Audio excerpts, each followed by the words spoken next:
अस्सलामुअलैकुम दोस्तों और साथियों, उम्मीद है आप लोग खैरियत से होंगे। 40 साल की उम्र के बाद बहुत ज़्यादा हम दोस्तों को कहते हैं कि आप अपनी जो खुराक है उसमें जो मैक्रो न्यूट्रिएंट्स होते हैं, जिसमें कार्बोहाइड्रेट है, फ़ैट है, प्रोटीन है, कि उसके ऊपर ख्याल रखें कि आप क्या खा रहे हैं। लेकिन बहुत कम बात की जाती है माइक्रो न्यूट्रिएंट्स की, यानी जिसके अंदर विटामिन है, जिसके अंदर मिनरल्स हैं, जिसके अंदर सप्लीमेंट्स हैं, कि 40 साल की उम्र के बाद वो क्यों लेने चाहिए और कौन से लेने चाहिए। यानी इस वीडियो में हमने 6 की बात करनी है। जैसे मिसाल अगर मैं आपको दूं तो पहले की बात करते हुए कि देखें, जैसे जैसे इंसान की उम्र बढ़ती है, आपकी हो सकता है कि आपका जो खाना होता है, आपकी जो खुराक होती है वो बड़ी बेहतर हो, लेकिन उस खुराक ने जब आपके मैदे में जाके टूट फूट का शिकार होना है तो उसमें से कुछ ऐसे वाइटामिन्स या मिनरल्स निकलते हैं कि जिनको क्योंकि बढ़ती उम्र के साथ मैदे की तेज़ाबियत कम हो जाती है, एसिड कम हो जाता है, तो एक तो वो मुकम्मल तौर पर निकल नहीं आते, और दूसरा जहन में रखें कि आजकल की खुराक आज से 50 साल पहले के इंसान की खुराक से बिल्कुल मुख्तलिफ है। आपने एक सब्ज़ी खाई, आपने एक फल खाया, आपने कोई भी इस तरह की चीज़ ली, लेकिन जिस तरीके से उसको पैदा किया जाता है कमर्शियल लाइंस पे, उसको बहुत ज़्यादा खादें लगा के, बहुत ज़्यादा ऐसी चीज़ें दे के ताकि वो जल्दी से जल्दी बड़ी हो, तो उसके अंदर जो कुदरती तौर पे न्यूट्रिएंट्स हैं या विटामिन्स हैं वो बहुत कम होते हैं। तो पहला जो विटामिन है, विटामिन B12, जो आपके आसाबी कंट्रोल के लिए बहुत ज़रूरी है, जो आपके खून के जो खलिए होते हैं, रेड ब्लड सेल जो होते हैं, उनके बनने के लिए बहुत ज़रूरी है। जब आपके मैदे की तेज़ाबियत कम है, अब अगरचे आपने गोश्त खाया, आपने अंडा खाया, आपने चिकन खाया, आपने फ़िश ली, ये समझते हुए कि आपको विटामिन B12 का एक अच्छा ज़रिया मिलेगा, लेकिन उसी वक्त में अगर आपका स्टमक या मैदा तेज़ाबियत उस हद तक नहीं पैदा करता जो ज़रूरी होती है इन चीज़ों को तोड़ने के लिए, तो आपको विटामिन B12 की कमी हो सकती है, और उस कमी की वजह से आपको मुख्तलिफ़ किस्म के आसाबी जो मसाइल हैं वो जन्म ले सकते हैं। इसलिए कोशिश करें कि कोई भी जब आप मल्टीविटामिन लें, जो कि 40 साल की उम्र के बाद अक्सर डॉक्टर्स जो हैं अपने मरीज़ों को तजवीज़ करते हैं, तो उसमें विटामिन B12 पे ज़रूर नज़र डालें, क्योंकि विटामिन B12 की कमी ना होने देना बहुत ज़रूरी है। और यही होता है अक्सर वेजिटेरियन के साथ, जो सब्ज़ी खोर होते हैं, सब्ज़ियाँ खाते हैं, कि क्योंकि मैदे के लिए मुश्किल होता है सब्ज़ी को तोड़ना भी, और अगर थोड़ा बहुत कुछ ऐसी सब्ज़ियाँ हैं जिसका हम जिक्र करते रहते हैं कि उनके अंदर विटामिन B12 है भी, तो वो जिस्म का हिस्सा नहीं बन पाता। तो एक विटामिन जो ज़रूरी है आपके लिए वो है विटामिन B12। दूसरे नंबर पे जो विटामिन है वो है विटामिन D3।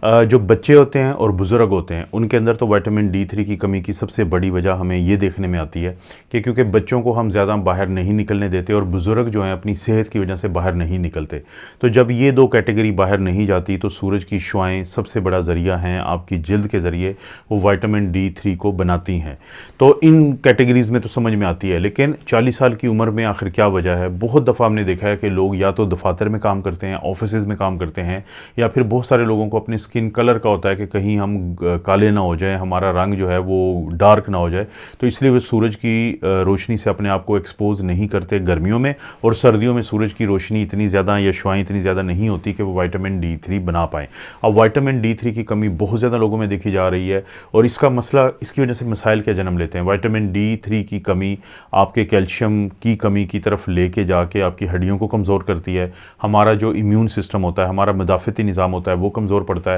हमारा एनर्जी का इस्तेमाल, जो खाने के अंदर से हमें तवानाई मिलती है, जो मेटाबॉलिज्म के ज़रिए मिलती है, वो मेटाबॉलिज्म कम हो जाता है। इसी तरह से मर्दों के अंदर जो टेस्टोस्टेरोन की कमी है, तो तहकीक ये बताती है कि उसका भी ताल्लुक कहीं ना कहीं विटामिन D3 से है, क्योंकि विटामिन D3 को बहुत ज़्यादा हम हार्मोन की तरह अब समझते हैं। तो जब 40 साल की उम्र के बाद ये सारी मसाइल जो हैं जन्म ले रहे होते हैं विटामिन D3 की वजह से, तो अक्सर लोगों को हम कहते हैं, बहुत ज़्यादा लोगों को बल्कि अब हम कहते हैं कि आप अपना विटामिन D3 का लेवल चेक करवाएं, और अगर आपका विटामिन D3 का लेवल कम है तो अपने डॉक्टर से मशवरा करके ऐसा सप्लीमेंट लें, ऐसा कुछ ज़रूर लें कि जो आपको विटामिन D3 की कमी को पूरा करे और मज़ीद कमी को ना होने। तीसरे नंबर पर जो विटामिन या सप्लीमेंट है वो है फ़िश ऑयल। अब फ़िश ऑयल जो है, देखिए हमारा जो जिस्म होता है उसका जो बुनियादी एक अंसर है वो है, बुनियादी या बेसिक एलिमेंट है वो सेल है या खुलिया है। उसकी जो इर्द गिर्द की तह होती है बढ़ती हुई उम्र के साथ वो सख्त होना शुरू हो जाती है, उसमें फ़ैट्स जो हैं कम होना शुरू हो जाती है, एक लेयर होती है फास्फोलिपिड की, तो जिसकी वजह से हमारे सेल के काम करने का जो अमल होता है वो मुतासर होता है, जो आहिस्ता आहिस्ता हमें मुख्तलिफ़ किस्म की बीमारियों और सेहत के मसाइल की तरफ लेके जाता है। ऐसे में बहुत ज़्यादा मदद मिलती है फ़िश ऑयल ऑयल से फ़िश ऑयल के अंदर मौजूद होता है ओमेगा 3 फैटी एसिड। अब ये जो ओमेगा 3 फैटी एसिड होता है ये हमारे उन सेल्स के अंदर या उनकी जो लेयर है या तह है उसके अंदर जाता है और उनको उसी तरह से नरम रखता है जिस तरह वो पहली या इब्तदाई उम्र में या यंग एज में होती है, ताकि उनका जो काम करना है वो मुतासिर ना हो। वो लोग जो हफ्ते में 2 दफ़ा मछली का इस्तेमाल करते हैं, जैसे सैमन मछली हम कहते हैं या सार्डीन्स मछली हम कहते हैं, वो छोटी छोटी मछलियाँ होती हैं, तो अगर तो आप उनका इस्तेमाल करते हैं तो शायद आपको फ़िश ऑयल की ज़रूरत नहीं है। लेकिन क्योंकि जब मौसम चेंज हो जाता है, जब गर्मियाँ आ जाती हैं, तो अक्सर लोग हफ्ते में 2 दफ़ा मछली नहीं खाते, तो उस सूरत में आपको ये सप्लीमेंट लेना पड़ेगा ये फ़िश ऑयल का, ताकि आपको तमाम वो फ़ायदे मिल जाएँ जो मछली खाने से आपको ओमेगा 3 फैटी एसिड मिलने की सूरत में मिलते हैं। इसके बाद जो मिनरल है जिसकी कमी जो है वो इस उम्र के बाद 40 साल की उम्र के बाद होना शुरू हो जाती है और अक्सर लोगों को इसका अंदाज़ा नहीं होता, वो है मैग्नीशियम।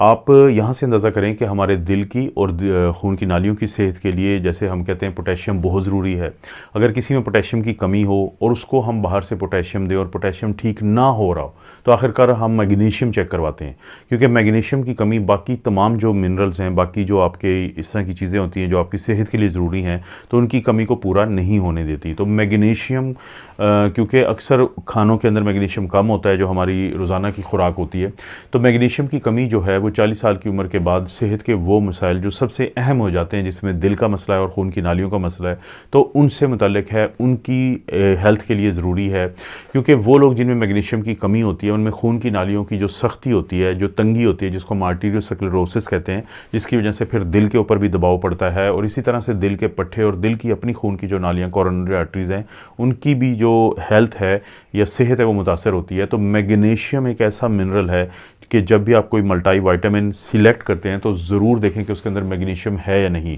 और अगर आप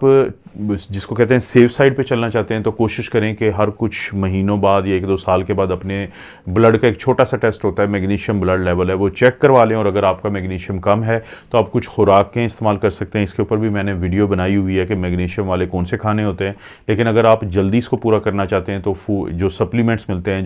जो मल्टी विटामिन्स मिलते हैं, तो उनके अंदर मैग्नीशियम होता है, जिसकी कमी आपने ज़रूर पूरी करनी है, ख़ास तौर पे अगर आपकी उम्र 40 साल से ज़्यादा है। क्यूरक्यूमिन एक ऐसी चीज़ है जिसको दुनिया मानती है कि अल्लाह की तरफ से, कुदरत की तरफ से दिया गया एक बेहतरीन एंटी इन्फ्लेमेटरी और एंटी कैंसर चीज़ है। अब क्यूरक्यूमिन किस में पाया जाता है? क्यूरक्यूमिन इंडिया और पाकिस्तान में इस्तेमाल होने वाले एक ऐसे मसाले में पाया जाता है जिसको पूरी दुनिया गोल्डन स्पाइस कहती है। गोल्डन स्पाइस की एक तो वजह इसका रंग है कि ये गोल्डन कलर का होता है, और दूसरी वजह कि जो इसके अंदर एंटी इन्फ्लेमेटरी और एंटी कैंसर प्रॉपर्टीज़ हैं, खसूसियात हैं, तो उनकी वजह से। ये क्या है? ये टर्मेरिक है, ये हल्दी है। हल्दी के अंदर होता है क्यूरक्यूमिन। और देखें 40 साल की उम्र के बाद जो बहुत सारे मसाइल जन्म लेते हैं उनका काफ़ी ताल्लुक जो है आपके अंदर जो इन्फ्लेमेशन होती है, जो आपको सोजिश होती है, उसकी वजह से कुछ बीमारियां हैं, जिसमें मुख्तलिफ़ किस्म की ये जोड़ों के दर्द है, दिल की बीमारी है, शुगर की बीमारी है, और भी इस तरह के बहुत सारे मसले हैं। और इसी तरह से 40 साल के बाद कैंसर का ख़तरा बहुत सारे लोगों को होता है। तो जो क्यूरक्यूमिन है, जो टर्मेरिक के अंदर है, हल्दी के अंदर है, और हल्दी को अगर आप इस्तेमाल करते हैं तो उससे आपको बहुत ज़्यादा ये क्यूरक्यूमिन मिल जाता है, जिससे आपको फ़ायदा मिलता है। लेकिन अक्सर आपने देखा होगा कि मैं अपनी वीडियोज़ में जिक्र करता हूँ कि अगर आपने हल्दी का इस्तेमाल करना है और उसका पूरा फ़ायदा उठाना है क्यूरक्यूमिन की शक्ल में, तो कोशिश करें कि आप उसके साथ जो काली मिर्च होती है, पिसी हुई ब्लैक पेपर, तो उसका ज़रूर इस्तेमाल करें, क्योंकि काली मिर्च के अंदर जो पेपरिन होता है वो क्यूरक्यूमिन को आपके जिस्म में, खून के अंदर या जिस्म के हिस्सा बनाने में बहुत ज़्यादा मददगार होता है। तो अगर वो ना हो तो फिर बहुत कम ही आपके जिस्म का हिस्सा बनता है, तो ज़ाहिर है आपको कम फ़ायदा होगा। यही वजह है कि जो आपको मार्केट से भी सप्लीमेंट मिलेंगे, क्यूरक्यूमिन के कैप्सूल मिलते हैं, तो आप देखेंगे कि उनके ऊपर भी लिखा होता है कि उसमें ब्लैक पेपर को शामिल किया गया है, इसीलिए। तो 5वें नंबर पे वो लोग जिनकी उम्र 40 साल से ज़्यादा है उनके लिए जो एक बेहतरीन एक यानी कि सप्लीमेंट हो सकता है, तो वो क्यूरक्यूमिन है, जो कि हल्दी या टर्मेरिक के अंदर मौजूद होता है। 6ठे नंबर पे या सबसे आखिरी नंबर पे जो चीज़ है, उसको ना सिर्फ ये कि आप 40 साल की उम्र के बाद आपको शुरू करना चाहिए, बल्कि 35 साल की उम्र के बाद कुछ ऐसे मसले जन्म ले रहे होते हैं आपके जिस्म के अंदर कि जिसके लिए बहुत ज़रूरी है कि आप creatine monohydrate as a supplement लें। आप ये आपके मसल्स के लिए, आपके ब्रेन के लिए, आपकी याददाश्त के लिए बहुत एक ज़रूरी चीज़ है, जिसको आप नाश्ते के साथ ले सकते हैं। 5 ग्राम के करीब आप को डोज़ लेनी चाहिए, उससे ज़्यादा ना लें। लेकिन ये इतनी अहम चीज़ है कि इसकी जो डिटेल है, मेरी कोशिश होगी कि जो मैं अपनी नेक्स्ट वीडियो बनाऊँगा तो वो क्रिएटिन के ऊपर बनाऊँ, क्योंकि ये बहुत ही अहम चीज़ है जो 35 साल के बाद, यानी 40 साल के अलावा भी 35 साल के बाद आपके जिस्म के अंदर कुछ ऐसी तब्दीलियां आ रही होती हैं कि जिन तब्दीलियों के बुरे असरात को रोकने के लिए creatine as a supplement, as a vitamin आपको बहुत ज़्यादा फ़ायदा देता है। तो इसलिए नेक्स्ट वीडियो में ज़रूर मैं इसका डिटेल में बात करूँगा। तो दोस्तों, ये थे वो 6 विटामिन, मिनरल या सप्लीमेंट्स जिनको आप इस्तेमाल करना चाहिए आपको अपने डॉक्टर के मशवरे के साथ, अगर आपकी उम्र 40 साल से ज़्यादा है, ताकि आप अपनी सेहत के पूरे फ़ायदे पा सकें। आपको पता है इस चैनल पर इस तरह की वीडियोस मिलती रहती है। वीडियो को लाइक करें, चैनल को सब्सक्राइब करें। कोई भी वीडियो अच्छी लगती है तो दोस्तों रिश्तेदारों से शेयर करने के लिए नीचे ऑप्शन उसको ज़रूर इस्तेमाल करें। आप अपना और अपनी फैमिली का ख्याल रखें। अल्लाह ताला आपको और आपकी फैमिली को हर किस्म की बुराई, बीमारी और आजमाइश से महफूज रखे।